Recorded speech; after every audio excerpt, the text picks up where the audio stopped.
सूफी अब्बास साहब सानू हजरत वारिस शाह साहब का कोई कलाम सुनाओ जी। जदों सैती ने जोगी का ठूठा भन दिता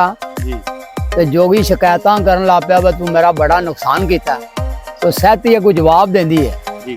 सैती ते जोगी दे जेड़े सवाल जवाब ने दे विच सैती जवाब देंदी है विजे जो कोई जम्मे आए मरेदा ए सब कोई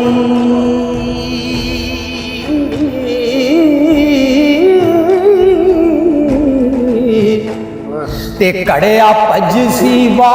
सब ओ बहणगे ए वे जदू रब अमाल दी ओ खबर कुछ सी ओ ते हथ पैर गवाया देंगे ते मार पीर वली गौस ए कुतब जासन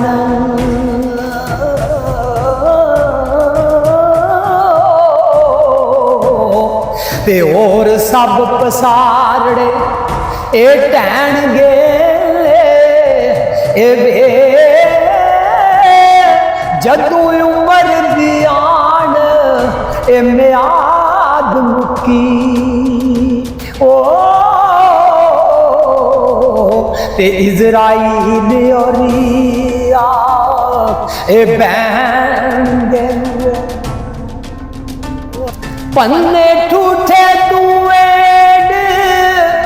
बदा करना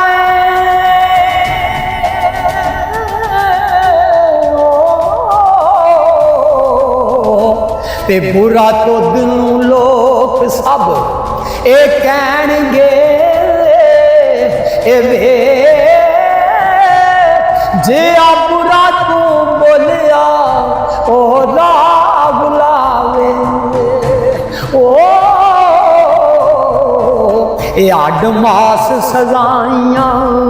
ओ लैन दे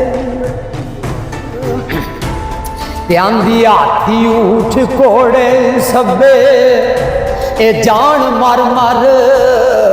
आंदे तू ठूठे नूं रोना इत्थे इन्ना कोई भजांदा है कि कोई किसे भरना हाथी ऊठ घोड़े सबे ए जान मर मर ते दस किस कोलों भर ओ लैणगे ए वे हर चीज फना होए ओ हाथ वैनी ओ साबत वली अल्लाह दई ओ रैन मैल माड़िया ए बाग सारे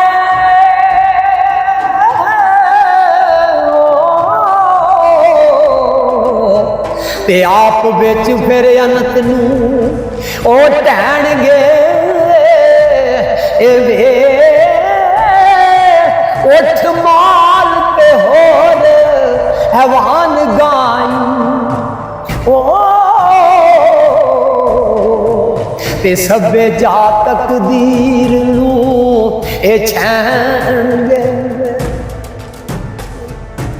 ते तेरा कोई जान के ते नहीं ना वे बगाड़ कीता